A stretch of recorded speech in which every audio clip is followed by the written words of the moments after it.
Is America doomed to permanent trade deficits because we are the world's reserve currency? This is something called the Triffin dilemma, and it's been making the rounds since Trump's big, beautiful tariffs. In short, Triffin says that if you're the reserve currency, the rest of the world needs dollars. They can only get them by selling you more stuff than you sell them, a trade deficit. That gives them excess dollars, which they can save or use to back their banking system. So a number of commentators I normally respect have used this to criticize Trump, saying we have to run deficits. So this is false, because there's two ways for, say, Japan to get a hold of dollars. One is to sell us more cars. The other is to sell us their companies, real estate, and family jewels. If they sell us more cars, we lose jobs. But if they're selling us their companies, we are getting rich. Either way, they get the dollars. Interestingly, in the past 4 decades, the capital has actually gone against us. So foreigners own far more of America than we own of them.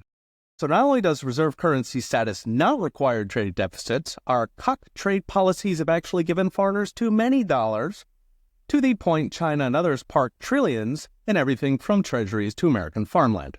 So we can look to history for what a smart reserve currency policy looks like. The U.S. itself did not have trade deficits until the 1970s, and we were very much the world reserve currency in the 50s and 60s. How do we do it? By amassing overseas assets. By the mid-60s, we owned about 10% of GDP more than we owed, so about $3 trillion in modern terms.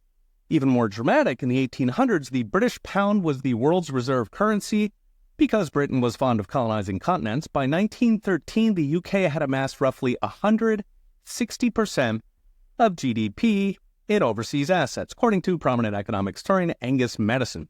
These included railroads crisscrossing every country on Earth, massive oil fields in Persia and Arabia, diamond mines in Africa, sugar plantations in the Caribbean, and of course the Suez Canal. In modern U.S. terms, it's equivalent to a $50 trillion surplus, close to $500,000 per household. Instead, today the U.S. is a net creditor. Foreigners own more of us to the tune of negative $26 trillion, and it got worse by $6.4 trillion in 2024 alone. So in raw dollars, Americans owed about $36 trillion overseas. That's half in foreign stocks and bonds, a third in foreign subsidiaries, factories, and real estate. The rest is loans and bank deposits. Meanwhile, foreigners own $62 trillion in this country, more than twice as much. That's 3 times as much in U.S. businesses and property, along with enough treasuries that markets panic if China sells some. So $26 trillion comes to roughly $200,000 per American household that we are in hock to foreigners. So what's next? Brought to you by OnChain.com. A reserve currency is a wondrous thing. It means foreigners give us cool stuff in return for paper we print in the Federal Reserve's basement. But after a half-century of politicians and unions treating manufacturing as an ATM while selling it down the river in bad trade deals, that reserve currency turned against us. It exported our jobs and pawned the entire country to foreigners. Read the rest with charts and all the gory details at ProfSatanOnch.com. Okay, we'll be watching. See you next time.